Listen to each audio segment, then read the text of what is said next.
कुल जमाती हुर्रियत कॉन्फ्रेंस ने आलमी बरादरी से अपील की है कि वो भारतीय मजालिम का नोटिस ले और भारत को मजबूर करे कि वो कश्मीरियों को उनका हक खुद इरादियत देकर तनाज़ कश्मीर हल करे। हुर्रियत कॉन्फ्रेंस के तर्जुमान श्रीनगर में जारी अपने एक बयान में मकबूजा इलाके में मुहासरे और तलाशी की कार्रवाइयों के दौरान काबिज भारतीय फौजियों के हाथों शहीद हुए नौजवानों को जबरदस्त खराज अकीदत पेश किया और कहा है कि कश्मीरी अवाम अपने शहदा की कुर्बानियों को कभी रायगा नहीं जाने देंगे। तर्जुमान ने कहा है कि भारत एक ऐसी जंग लड़ रहा है जिसे वो कभी जीत नहीं सकता, क्योंकि कश्मीरी हर कीमत पर भारत के नाजायज तसल्लुत से आज़ादी हासिल करने के लिए पुरअज़्म है।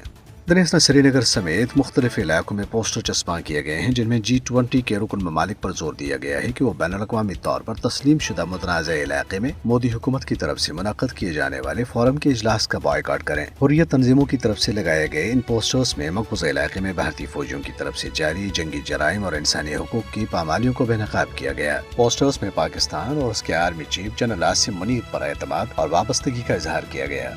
G20 के इजलास के इनेकाद के खिलाफ पासबान हुर्रियत जम्मू कश्मीर के ज़ेर एहतमाम आज़ाद कश्मीर के तमाम ज़िले हेडक्वार्टर्स में अवामी धरनों और एहतजाजी मुजाहरों का सिलसिला जारी है। मुजफ्फराबाद, नीलम वैली और जहलम वैली के बाद अब पुंछ डिवीजन में अवामी एहतजाजी मुजाहरों का आगाज किया जा रहा है। पासबान के चेयरमैन उज़ैर अहमद गजाली ने इसकी तफसीलात बताते हुए कहा है कि 9 मई को धीरकोट और बाग जबकि 12 मई को रावलाकोट में अवामी एहतजाजी धरने और रैलियों का इनेकाद किया जाएगा।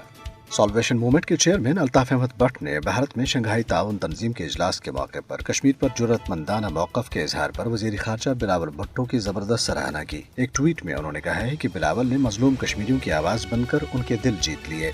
नई दिल्ली के ज़ेरी कंट्रोल खुसूसी तहकीकाती यूनिट के अहलकारों ने ज़िला कुलगाम के इलाके यारीपोरा में एक हुर्रियत कारकुन अब्दुल गनी भट्ट के घर पर छापा मारा और इस दौरान खवातीन और बच्चों समेत मकीनों को हिरासा किया।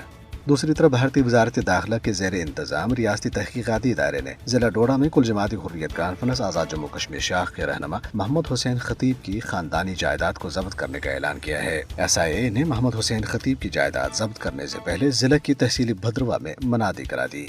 इधर सोपोर में एक नौजवान जिसको भारतीय फौज ने अपने कैंप के बाहर CCTV नस्ब करने पर मजबूर किया था, करंट लगने से जख्मी हुआ, जिस पर सोपोर कस्बे में भारत मुखालिफ एहतजाजी मुजाहरे हुए। दानिश नामी नौजवान के अहले खाना ने कहा है कि भारतीय फौज ने न सिर्फ ये कि बिजली की सप्लाई बंद करने की जहमत नहीं की, बल्कि दानिश जब गिर गया तो वो उसे वहीं छोड़कर कैंप के अंदर फरार हो गए। नौजवान को मकामी अस्पताल ले जाया गया, तहम उसकी तशवीशनाक हालत के पेश नजर वहाँ डॉक्टरों ने उसे श्रीनगर भिजवाया।